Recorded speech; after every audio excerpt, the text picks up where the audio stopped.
Rebekkah LaDyne, welcome to Shrink Wrap Radio. Thank you. It is so lovely to be here. I'm really looking forward to this conversation. Oh, good. Me too. And we're going to be discussing your book, your very fine book, I might add, The Mind-Body Stress Reset, Somatic Practices to Reduce Overwhelm and Increase Well-Being. That's a mouthful. It is, isn't it? I wanted to make sure I got all of the main themes in that title. Right, I can tell. Well, reducing overwhelm and increasing well-being is certainly something that we can all use, especially at this time. Absolutely. It's so true, especially at this time. More and more people are recognizing that overwhelm is something that visits them from time to time. They might not have known it before we hit the global pandemic and before we entered into such difficult political times, but now it's become really evident that our systems really do have the capacity to move into this high level, Our systems really do have the capacity to move into this high-level reactivity, and we all need skills and tools to be able to come back out. Yeah, and that's what we're going to be getting into that here as we go on. Maybe you can tell us something about your background and how you got into all this. Absolutely. So for my background, you could say that if you go back to the simplest origins, I began as a stressed person. And my own personal stress, my own personal anxiety led me to look for avenues and modes that would help to decrease and relieve that experience of stress and anxiety. And so in my very young years, even as young as 19, 20, I was practicing yoga and meditation and found quite a lot of relief from those practices at that time.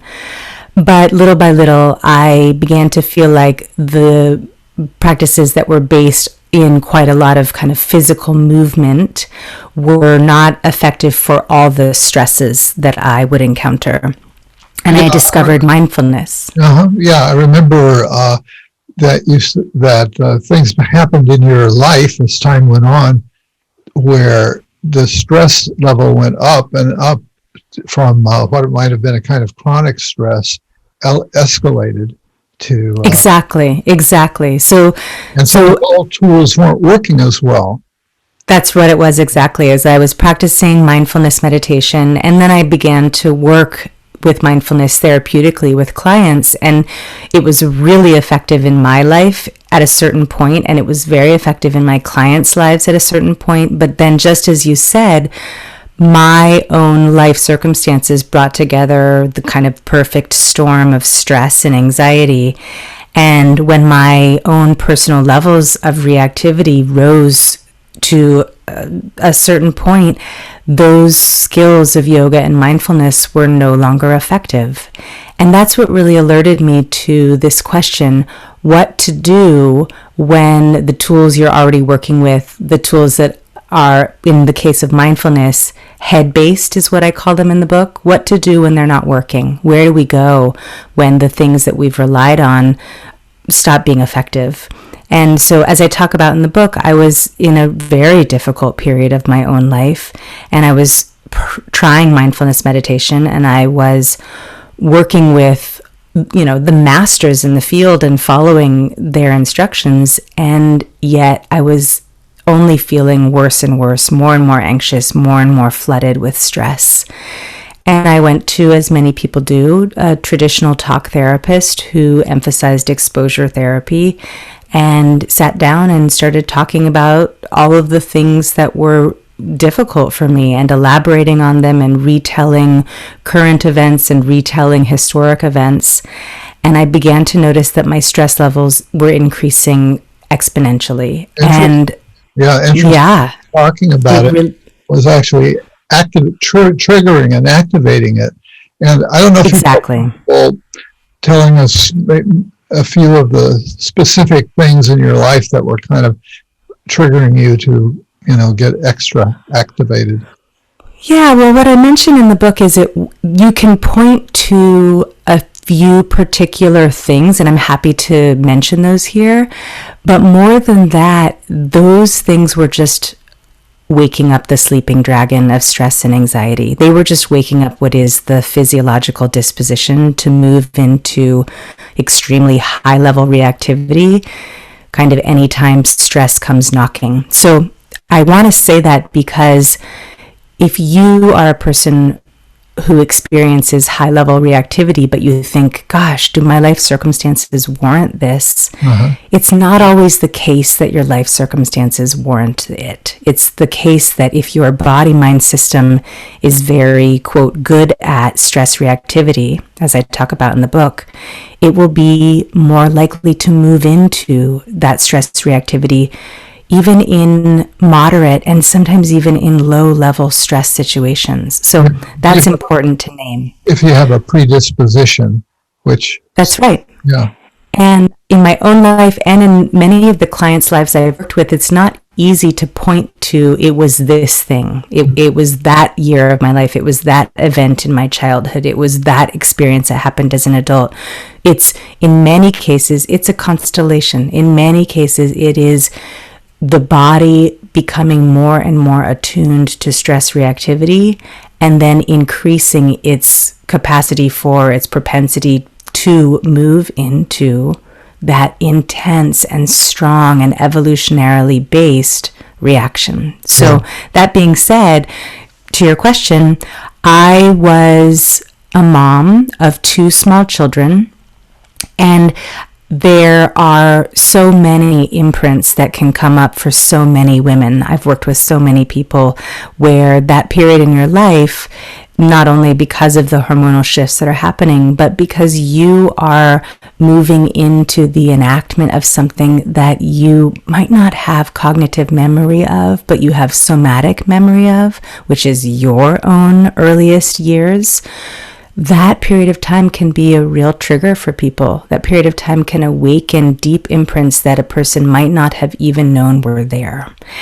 And it doesn't have to be an experience of extreme neglect or abuse. It can just be experiences of having been left in states of stress or having imprinted or kind of remembered somatically that experience of not feeling the capacity to, as a baby, come back out of stress. So one of the things that was a big trigger for me was becoming a mom and nurturing young beings. Simultaneously, what was happening is I was returning to the workforce, which a lot of women do when their children are 1, 2, 3, 4, and my kids were in those age ranges. And I went into, unfortunately, an incredibly toxic work environment. And what was happening for me was that this toxic work environment, it just mimicked just enough what was a difficult situation for me in my childhood, just kind of bullying behavior, experiences of feeling like you couldn't depend on or trust your supervisors or teachers or caregivers.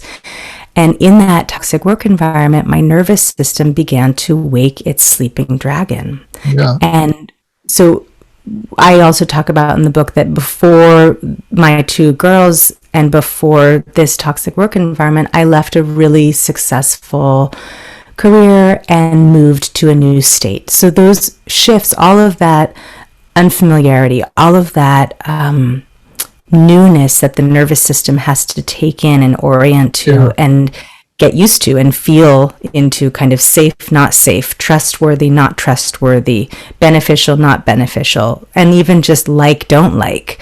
Those vigilant perspectives were really awake in me. And so over a period of about 3 to 4 years, my stress reactivity became so intense. Wow. And I was watching myself in meditation, for example, in talk therapy, for example, just kind of melt down over and over again, especially in mindfulness meditation. I was attending some short retreats. I was having my daily practice. I was consulting with, again, master teachers, and I was watching my stress and anxiety overtake me again and again, day after day. That underscores one of the points that you make in your book that I think is really important, that these tools may not be, the tools will be very helpful to many people, but there may be people for whom any given tool may not be appropriate, may not do the job, may be the wrong tool for that person. Absolutely. Absolutely. So I joke in the book that you wouldn't pick up a wrench if you needed a hammer. It's the idea is we each have the privilege of a body and a mind that we belong to or belongs to us, and we each really deserve to begin to understand deeply, especially if we experience extreme stress and anxiety, to understand what are the tools that are most effective for my body-mind system, and what are the tools that are most effective for me in this particular time in my life. Because as you said, and as I've kind of been outlining, there were periods in which mindfulness meditation, talk therapy were extremely helpful to me. However, it didn't remain that way. And that's what's so important, is that I now know that I'm not alone in this. I scoured the research. I conducted my own research, and I have many people in my private practice that have lived through what I'm describing now, that we can go through periods in our lives or periods of stress and anxiety where what had worked before ceases to. And that's, like you're saying, that's what's so important. I don't want to throw any tools away. Let's put them all out on the table, but let's keep our eyes really open, our body really sensitized to what is working for me now and what isn't. Okay, and you used some words. You talked about imprinting and you talked about enacting, and I thought those were interesting words to use. So say a little bit about each of those. The imprinting, I'm taking as in other contexts that might be called trauma. I don't know.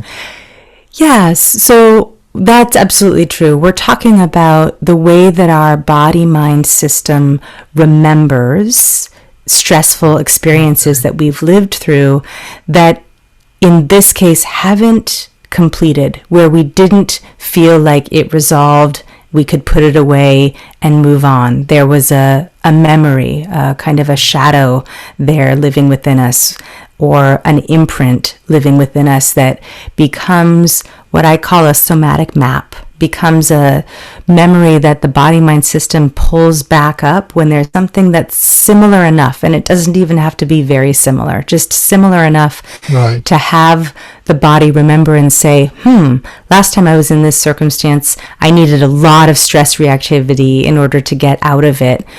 Maybe I should pull that up now and bring, all systems go, everything at the ready to this situation as well. So we can, find ourselves in situations where we are getting everything in our body-mind system ready to respond when it's actually not warranted or needed. And that has to do with somatic imprinting. That has to do with incomplete or still lingering just beneath the surface body-mind memories from our past. Sure.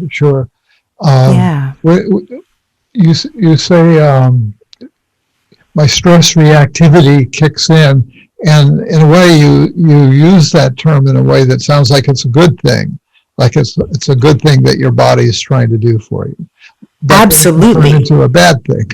That's absolutely true. Yes, I feel very passionate about the idea that none of us should or try to get to some kind of beige, bland, no reactivity state of being where we are not ready to step out of the road if a car is entering the crosswalk as we are as well, or B, not able to experience excitement and aliveness and deep connection and laughter about something that our whole group of friends is simultaneously enjoying. So reactivity goes both ends. It takes us into that quick fight flight that has us jumping out of the way of a car.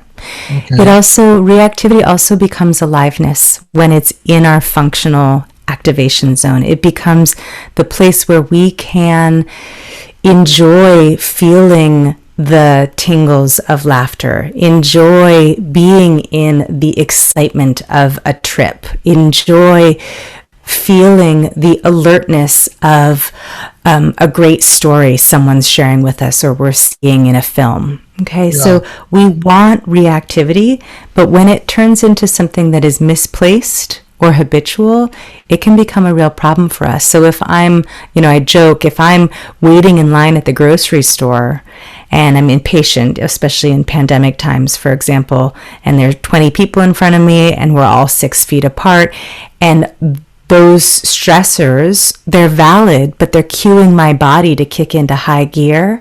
That's misplaced reactivity. That's going to have me maybe sweating bullets or kind of like growling like a tiger at everyone else in the room. That's going to have me maybe even unable to stand and wait in that kind of line. I have clients that avoid situations like that because it is too triggering. It is too activating for them at this point, and they want to work through that. Yeah. Right?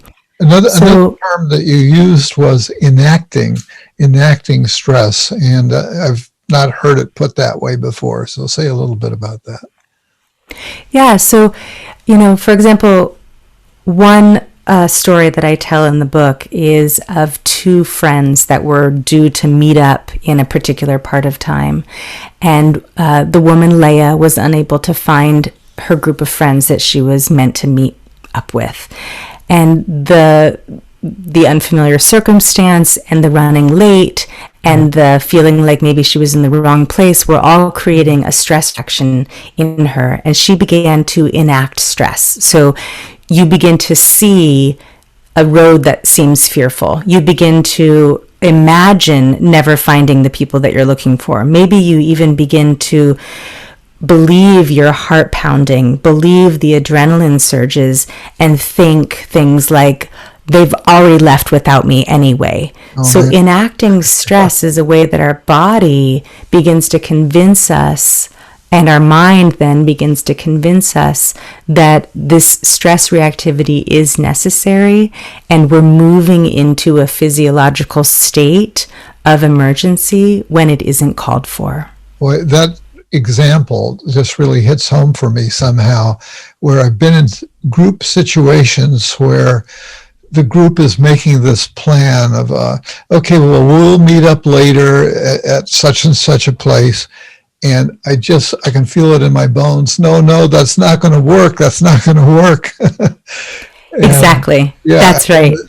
And often it doesn't work, or sometimes I'm proven wrong. So I guess I have that specific kind of reactivity that you're referring to. Now, another That's right. Particular vocabulary that you use, you talk about stress pathways and resilience pathways. Oh, now you're thinking in terms of pathways. So tell us about that. Well, what you just spoke about there, Dave, where you said that you're familiar with trying to make plans with a group of friends, and then you think, oh no, it's not going to work. Yeah. That is what I call entering into a stress pathway. Okay, so there's a trigger that is familiar to your system where a group of people are making plans, and maybe it begins to feel complicated, and your body has some kind of reactivity. You said you can feel it in your bones, right? So there's some somatic reaction that indicates a no, or I'm not sure, or attention. Okay. Yeah. That is a stress pathway. That is physiological reactivity. And what's interesting is a set of circuits that are related to those past experiences. Yeah. Right. And so, one of the deep scholars and scientists that I refer to in the book, Stephen Porges, talks about the way our body has this response before our mind even catches on. Okay. So this is, of course, because if I was stepping into the street and I needed to get out of it, I don't have time to think, oh, that car is barreling down the road and it could be hazardous for me. There's no thought process that goes on. I just see danger, surge adrenaline, and jump out of the way. Yeah. Okay, so that's a physiological process. Yeah. The same thing is happening. I get onto the curb and then I think, oh my gosh, the car and the danger. My mind starts to think about it after my body. Okay. The same thing is happening with this group of friends that you feel in your bones. This plan isn't going to work. The body has a response, and then it goes up into our mind, and we begin to think things when we're on this stress pathway, we begin to think things like this won't work, as you were saying. We begin to think things like this isn't a good idea. And what happens is that when we are in the this won't work, isn't a good idea headspace, it cycles back down to our body and creates more reactivity. Now we're really on a stress pathway. Yeah. Okay, so my body had a response, then my mind did. Now I'm back in my body, multiplying that response, and I'm going to go back up to my head. And if I'm a person for whom meeting up with friends is a particularly pronounced stressor, I'm really going to start to ruminate. I'm really going to start to exaggerate what possible negative outcomes could be waiting for me there. I've just had that's a stress pathway. Two associations, which probably says how alive this is for me, is being, as a little kid, being in a department store and losing track of my mother. And boom, I'm lost. I'm lost, stranger in the world. And that's sort of panicky. I can remember that. And then I know I've had dreams in which I'm lost, where I've had that feeling. I'm in a strange city, or I can't remember where my car was. Those kinds of things. That's right. They sound like they're all kind of connected to me. So that's great noticing, David. So exactly what happens to each of us is unique, but right now you are exemplifying part of your stress signature. Okay, so your body, you feel it in your bones, and then your mind starts to worry, and then this important thing happens, which is these negative images flash in your mind. Okay, one is a memory from childhood, the other is a memory from a dream, of course, an image-based dream. And once that yes. Okay. So this is a deep imprint. Yeah. This is a deep stress pathway. And when we have deep stress pathways such as these, they are very easy, I say in quotes, for our body-mind system to find and utilize. Those neural pathways are faster. Those are more at the ready. In the book, I talk about they're like an Autobahn, fast routes with flashing signs that say, enter here, we've got you, come on down here. We are familiar with this route. And our brain and body will choose the familiar over choosing what is helpful. That's what's very important to remember. Our brain and body will go toward what is familiar over what is helpful to us. Okay, so also talk about resilience pathways too. So exactly. So then here we have these resilience pathways that in the book I liken to kind of rocked and maybe uneven hiking trails. And of course I joke that this isn't a preference for industrialized over natural. This is just about how they're utilized in your body-mind system. But these hiking trails, resilience pathways, in many of us are underutilized, which makes them for the brain more difficult to find and more difficult to navigate down. And so what the tools in the book are pointing to is how can we access our resilience pathways? And so what you just said, let's take your example because it's a great one. What you were just talking about is a group of friends begin to come up with the idea of meeting up. You feel in your bones some reactivity. So right there, we would turn to some tools in the book, this sensing tool. Okay, so you're sensing the discomfort or the activation in your system, the distress. We have an option right there. And I call this in the book the and also. There is the distress. We're not trying to deny it. We're not trying to pretend it's not there. But can we also calm our reactivity a bit by finding, is there any part of my body that's a little less reactive to this particular idea of meeting up with a group of friends? Is there any part of my body that's even sort of okay right now as I contemplate meeting up with a group of friends? And so I want to ask you right now, Dave, is there any part of your body in this moment that is a little less reactive as we're talking about this particular stress imprint for you? Well, I feel like my feet are moving a little bit as we're talking about this. Okay, And, so a little. and I'm feeling some motion sort of in my shoulders and arms. So I Okay, feel great. kind of, so that makes me think or feel maybe experiencing that, okay, I can move, I can. Exactly. I can The have some opposite of freeze, agency here. right? Yeah. Yes, that's right. Because listeners can't see this, but when you began to talk about the thought of meeting up with friends, you became really still. Okay. I noticed that as we were seeing each other. And that is a reenactment of a freeze response, just a slight one. Okay. I know that you were still functioning and Freeze, here. I know that place. Yeah, right. Okay. So when we work with this, and also what other sensations are happening in my body that aren't the distress sensations, that are what I call resourcing sensations. That's the word from Peter Levine, another pioneer that I talk about in the book. Resourcing sensations for you were, movement in your feet, right? And some ability to move, some agency and freedom of movement in your arms. Yeah. Okay, so that, and also can create in some people just a little shift, a little nudge toward resilience. We're talking about resilience pathways. And in other people, it's actually quite pronounced. That finding those and also sensations can really relieve the experience of the stress pathway kind of owning them or directing them at that moment, and allow them to feel, there's also some resilience here. There's a place in me that's a little more okay. There's a place in me that feels, again, really in the body, feels safe-ish about this particular invitation from these friends, right? Yeah. So highlight here that you're getting me, orienting me to be in my body, and that's right. That sort of underlays the whole book and the whole approach here is that it all happens in the body, and it does. It does. Here.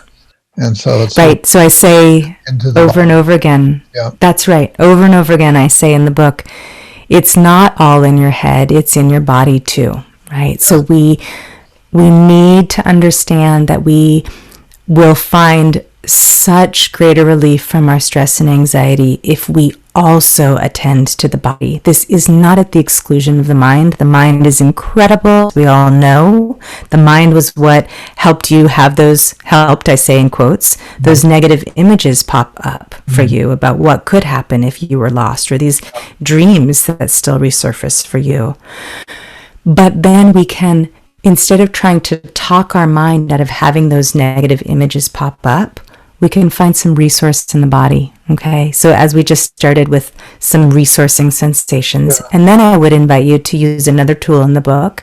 After your body's got a little resilience, you're kind of walking down that resilience pathway a little, I would ask you to take a look around right now in your environment as it is. Let's say you were on the phone with a friend who was proposing plans, complicated plans, it sounds like.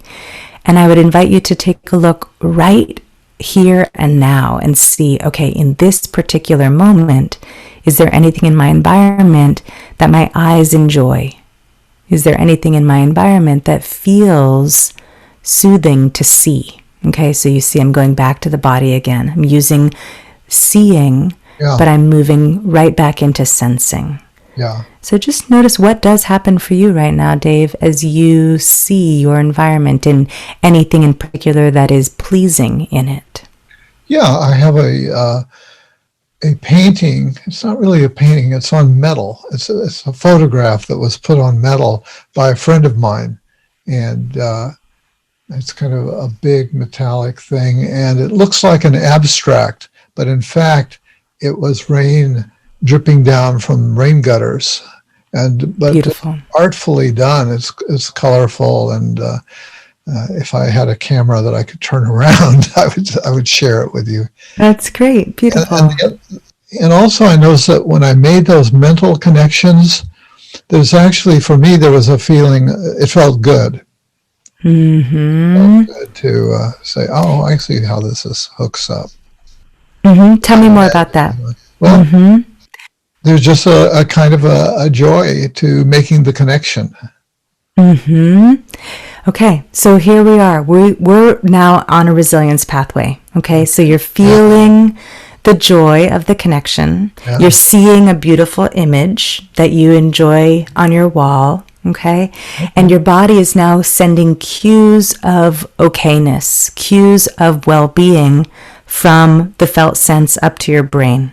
Okay, so just from this particular place, I want to ask you, what does it feel like if you think about maybe making plans with a friend from this particular moment? Hard to connect with right now because of the whole COVID thing. We're not doing plans. Sure. Not doing plans, not getting out much at all, really, and other than Zooms and these interviews. Okay, good. What I like about what you just said is it didn't startle you in your bones. So that's some progress, right? It didn't startle you in your bones. And what I would like to suggest is when we are on our resilience pathway, when we are able to feel the experience of what I call okayness, we are less startleable. We are less pulled into our stress reactivity. Okay, this is not a magic pill, and this is not a cure-all, but after we resourced you just with a few of the tools in the book, just for a minute, the experience that you initially said when I talked about, making plans with friends, immediately you felt it in your bones. And this next time around, after some resilience, there was like, COVID, not happening so much. So this is how resilience works for us, is it makes it less frightening to our body-mind system when stressful possibilities are occurring, either in real time or perhaps in the future. So then it's in the realm of ideas. And that's what we're, with this mind-body reset, right? That's what this book is about. How can I reset my nervous system, reset my stress reactivity so that things that don't need a robust stress response no longer pull that out of me, okay? So what happens when we are spending lots of time on these stress pathways is that becomes our default. That becomes our baseline. And so instead of living life on a scale of 1 to 10, 1 being no stress, 10 being way too much stress, instead of living average daily life at a 2 or 3, we're spending average daily life at a 6 or 7. And when average daily life has you at a 6 or 7 and something kind of stressful comes up, you don't really have very far left to go. And so then something that actually is stressful is pushing you to a 10 plus. Yeah. And that's, of course, what happened to me. That's what I was living, is that 10 plus was kind of normal because a very low-key day had me at an 8, if you see what I mean. Right, yes. So what's so important about the mind-body stress reset is that I pulled these tools from the research literature and I compiled them into a set of skills that could be learned. And then I conducted research. So I was able to meet with people and see and test. I specifically tested with a group of people before and after results for self-report measures. What did they describe their stress reactivity as like before and after learning these tools? And more interestingly for scientists, if you're a scientifically minded person, we tested their cortisol. Okay, so we wanted to discover, was there not just a psychological shift, which comes through the self-report measures, but was there a physiological shift as a result of learning and utilizing these tools? And the answer was yes. Their cortisol levels dropped dramatically. There was a really good result from the research study I conducted. If my memory serves me correctly, I believe it was 96% effective in terms of cortisol reduction.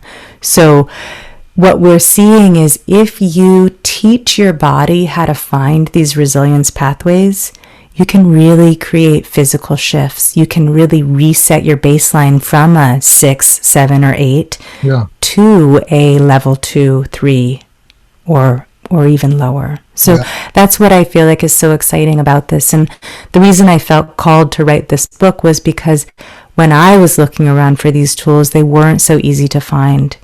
And I had to scour, I had to search and really look under a lot of rocks. And what I really wanted to say with the book, and the reason that I wrote it very much for the general public, and very much it's humorous and it's lighthearted, although we're talking about something, of course, very difficult and very serious, is I wanted to say all of us, or maybe most of us, will experience high levels of stress at some point in our lives. And that's okay. That's the way life is. But let's not any of us remain stuck there. Right. Moving into stress reactivity is a normal and healthy response. Yeah. Staying stuck in stress reactivity is not. So what this book is really about is how to get back out. How do we help ourselves to come back from extreme stress reactivity, from these deep imprints, from our own traumatic memories?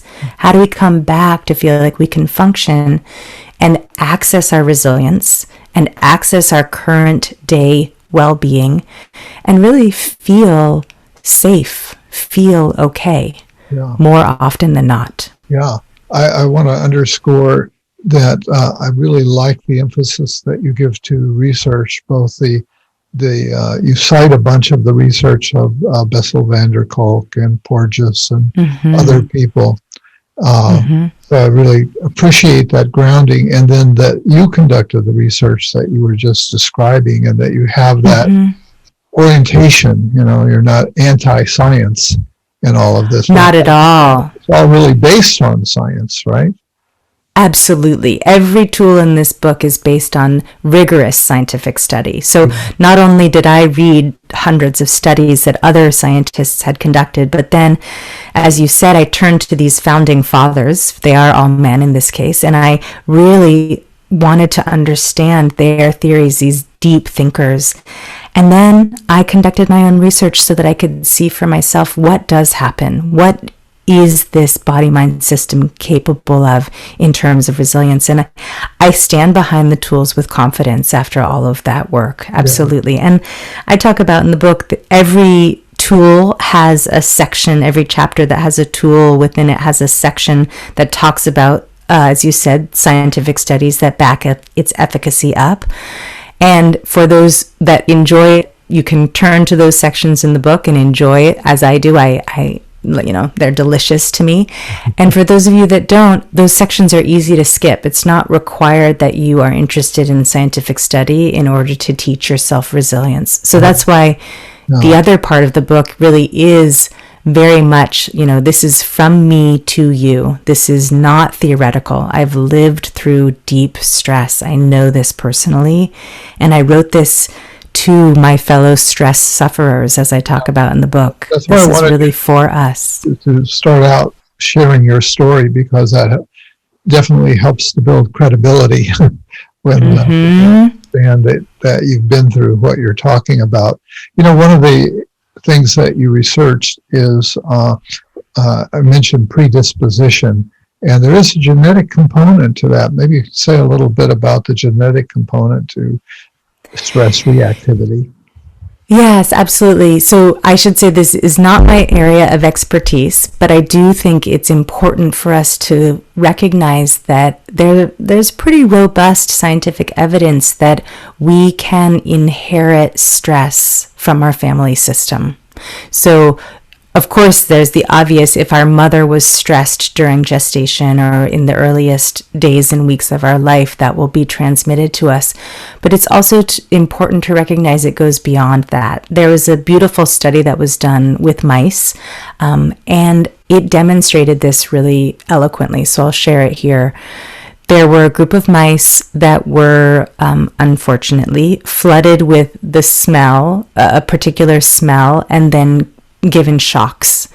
And what ended up happening after this was repeated a number of times was that the researchers would track, okay, so we're going to flood their cage with this smell and then give them shocks and measure their reactivity levels.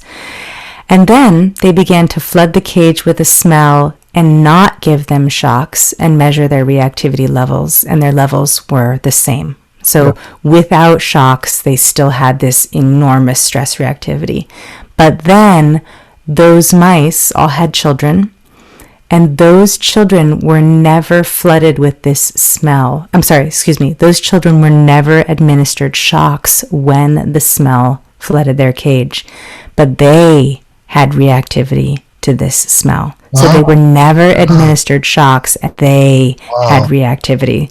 And then their children also. So 3 generations are very well documented, and some studies even suggest that it can go as many as 6 generations, that we can transmit our stress reactivity, circumstantial stress reactivity, from generation to generation. Wow, that's profound. Yes, it is. And there's another interesting study also done with mice that points to the way that our stress reaction can become normalized if we don't really work toward resilience. And this was cited in Robert Sapolsky's work, who's another giant that I talk about in the book. And what happened was there were mice that didn't have a previous history of stress. And they were given a little cue that there would be a little light that, or something that would cue them, there's going to be a shock coming. And they learned to read the cue and then get out of the way of the shock. They had no previous experience with stress. They learned to read the cues and avoid this pain, okay? But the next group of mice did have a previous experience of stress, previous history with stress. And they were given the same cue and then administered this little shock.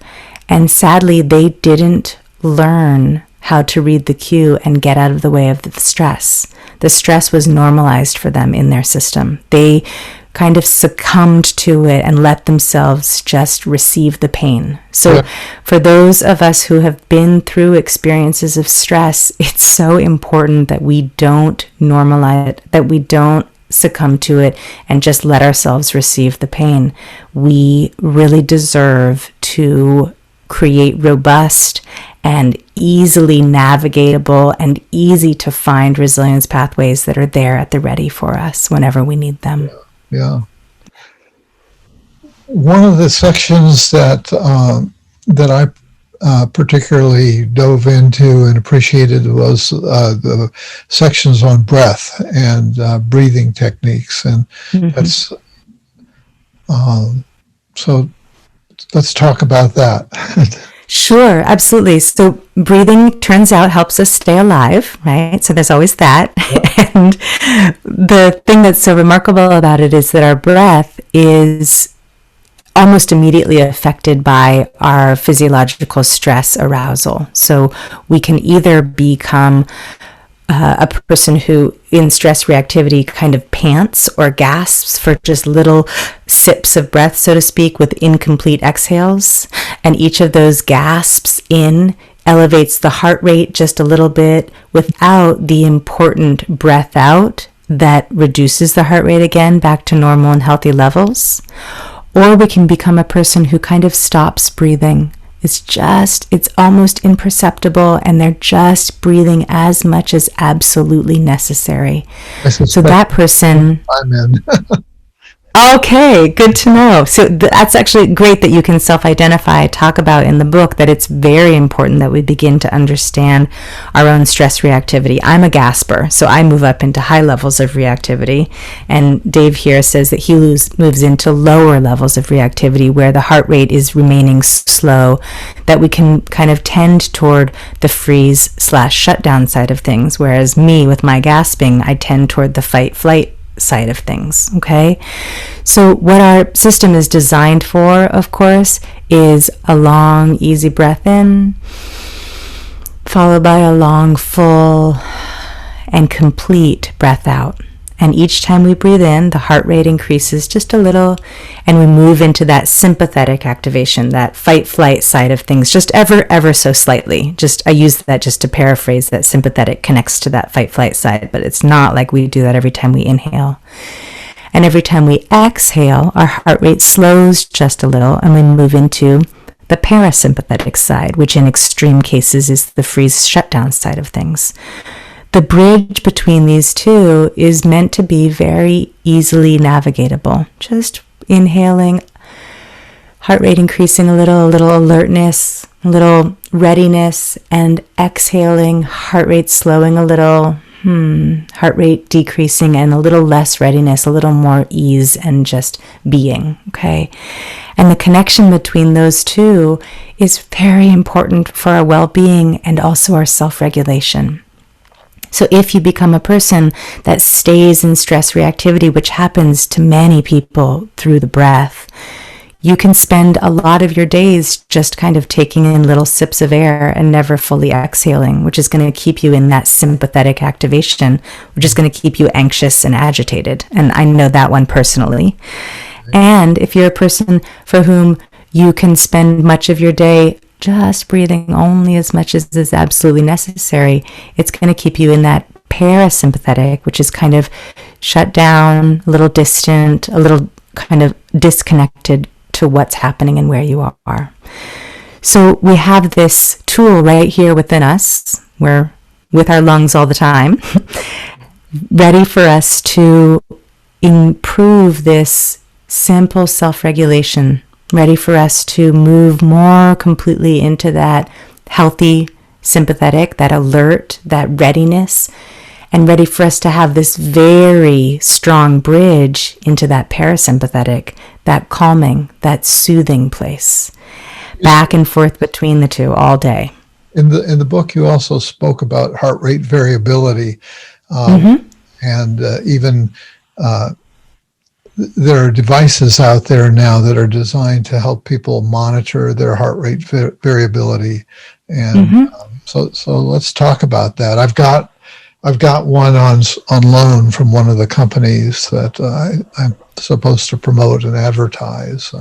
Yes, sure. So heart rate variability tools can be great for some people, absolutely. And there's one study in the book that I quote where there were 3 groups given different kinds of self-regulation practices. 2 of them were giving breathing practices that increase heart rate variability. So what is heart rate variability?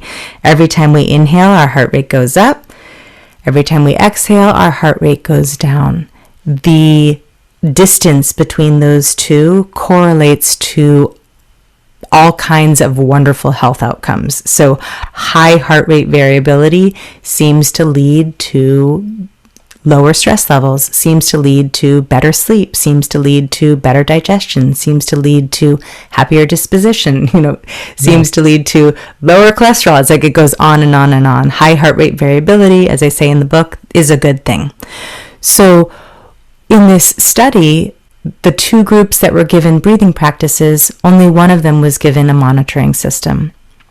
And I point out that both of the breathing practice groups, the 3rd group I think was given just some literature to read, like a magazine or something. Both of the groups that were given the breathing practices did increase their stress resilience, did feel calmer, and did after a strain, I think it was a math test, were able to maintain a sense of ease and well-being, versus the other group was not, okay? And so what's important there is that the monitoring systems, you can get them inexpensively. They can attach to your smartphone. They can attach to your home computer. And for some people, they're really helpful.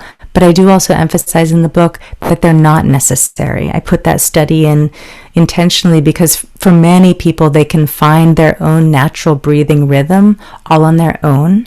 And that's with basic guidance that I talk about a lot more in the book. I really want to emphasize that you should go there to get the fuller picture. But I'll say briefly here, slow and low breathing. It's really as simple as that. If you're breathing slowly and low into your torso, you are probably finding the full, easy breaths that correlate to heart rate variability. And I think it's important to say too slow has negative outcomes in the literature, okay? And too fast has negative outcomes. So it's kind of a Goldilocks and the Three Bears scenario where you're really looking for the what's just right. I'm thinking of the breath of fire in Kundalini Yoga. Yes. Flirted with for a while. Now that yes, would fall into the too fast category. It would. It really would. And what's interesting about that, Dave, that you were drawn to that is that you were sharing that you tend more toward the parasympathetic side, right? You tend toward the kind of not breathing as deeply as you maybe should sometimes. And so the breath of fire would probably be attractive to your system because it's really sympathetic. It's taking you right up into that activation and that readiness place. So if you were wanting to even things out for short periods of time, sure, go ahead and do some intense breathing. But in order to find this harmonious bridge between sympathetic and parasympathetic, it's not about an extreme on either side. It's really about the even balance between the two. That's really what our body-mind system is most benefited by. Yeah. I wanted to tell a story from the book, if that's okay with you, about breathing. Yeah. So one person I worked with was... she had been diagnosed with cancer and had come through the other side, was, past the 5-year mark and was doing great. But each time she thought about the difficulties that she'd been through, or even thought about the possibility of a relapse, which again wasn't likely for her, but the mind still went there for her, she would begin to hyperventilate. And the hyperventilation was then a stressor in and of itself. So this is often the case, that we have a particular way that our body-mind responds, and that response becomes so agonizing and uncomfortable in itself that it then increases our stress reactivity. That's what I call in the book a negative feedback loop. You and I talked about that, where it goes from body to mind, back down to body, where it gets a little worse, and then back up to mind, where it gets a little worse, and it can go around and around. So she had that reaction each time she was gasping for breath. In situations like that, it's not necessarily possible for her or for a person like that to just begin to breathe these long, smooth, easy, regulated breaths that I'm talking about. That's not available to that person. So we don't start there. We start with the other tools in the book. We start maybe with some of the seeing that you and I talked about, the sensing that you and I talked about, so that she can let her body find any ease, any okayness that's available inside of her, and also what else is happening inside, or any ease that's available outside of her. Our mind, we know when we're in stress reactivity, is very good at scanning for danger. Our mind is very good at this negative bias, and we can begin to imagine or even see, because we tune out everything else in the environment but what we are suspecting is the problem. When we're in stress reactivity, we can begin to only see what is not okay around us. And feel what is not okay within us. That's what stress reaction does. It says, tuning into this okay stuff, that's not important. And again, this has an evolutionary basis where if I see a tiger coming toward me, I do not have time to gaze at the beautiful sunset behind the tiger. I need to tune that out and focus solely on that predator headed my way. So this evolutionary disposition has us in current day tuning out what's okay in my environment, what's okay inside my body once stress reactivity takes hold.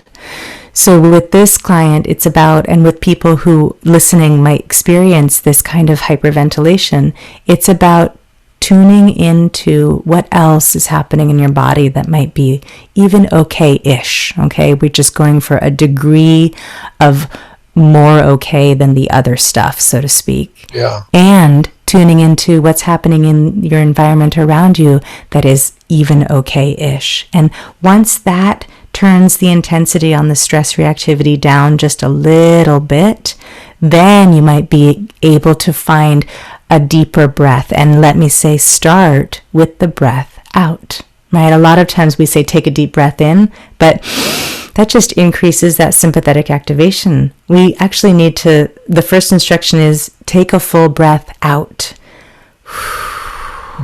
And then your system can soothe. And once the lungs are empty, relax and just allow the next breath in. So over time, this person was able to feel, okay, here's my stress reactivity. I've entered the stress Autobahn. I'm going to use some different tools that aren't the breathing tool to soothe my system just enough to be able to take that full breath out. And then I can utilize that breathing tool and that easy bridge between sympathetic and parasympathetic. Okay, well, Rebekkah, I think we are about at the end of our time. I wonder if there's anything that you would like to add before the... Well, what I want to say is, when I wrote this book 2 years ago, I began writing it after 5 years of research, and I knew that there were a great number of people who were experiencing stress and anxiety and overwhelm at that time. And of course, I had no idea what was coming. None of us did. And my book came out in March of 2020, which was right as my home state was beginning to move into shelter-in-place mandate. And I've seen the stress level, just as you all have, increase to levels that I don't think any of us thought possible. At this time in particular, it's so important that we take care of and nurture our resilience pathways. It's essential. It's not really something I consider to be an option for myself right now. It's just a necessity. And I want to say to all of your listeners, if you already have practices and skills that you use to develop and nurture your resilience pathways, great, keep using them. And if you don't have them or you want to increase those that you have, you want to grow the number of tools, please take a read.